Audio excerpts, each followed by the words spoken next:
Suryapet municipality 46వ ward నుంచి BJP councillor అభ్యర్థిగా పోటీ చేస్తున్న పోలోజు మౌనిక ప్రజలు విశేష ఆదరణను పొందుతున్నారు.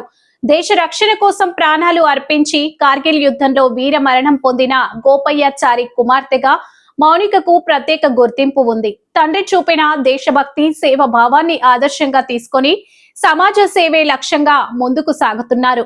కరోనా మహమ్మారి సమయంలో ఎంతో మందికి తన వంతు సహాయ సహకారాలు అందించి మౌనిక మంచి పేరు ప్రఖ్యాతలు సంపాదించారు.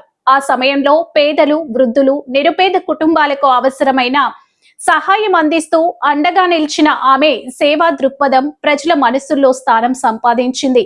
ఇప్పుడు అదే సేవాభావంతో తన వార్డు ప్రజలకు మరింత దగ్గరగా ఉండాలని, వార్డును అన్ని రంగాల్లో అభివృద్ధి చేయాలనే సంకల్పంతో బీజేపీ కౌన్సిలర్ అభ్యర్థిగా ఎన్నికల బరిలో నిలిచారు. వార్డులో ప్రతి ఇంటికి వెళ్లి ఆప్యాయంగా పలకరిస్తూ ప్రజల సమస్యలను శ్రద్ధగా వింటూ పరిష్కార హామీ ఇస్తున్నారు. ఎక్కడ చూసినా మౌనికాకే ప్రజాదరణ కనిపిస్తుండగా ఆమె సానుకూల వైఖరి, సేవా నేపథ్యం, కుటుంబ త్యాగ చరిత్రను గుర్తు చేసుకుంటూ ప్రజల మద్దతు తెలుపుతున్నారు.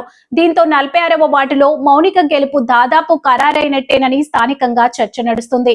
తండ్రి బాటలో నడుస్తూ సమాజ సేవలో తనదైన ముద్ర వేసే దిశగా పోలోజ్ మౌనిక అడుగులు వేస్తుండగా ఈ ఎన్నికలు ఆమె జీవితంలో మరో కీలక మైలురాయిగా మారనున్నాయని రాజకీయ విశ్లేషకులు అభిప్రాయపడుతున్నారు.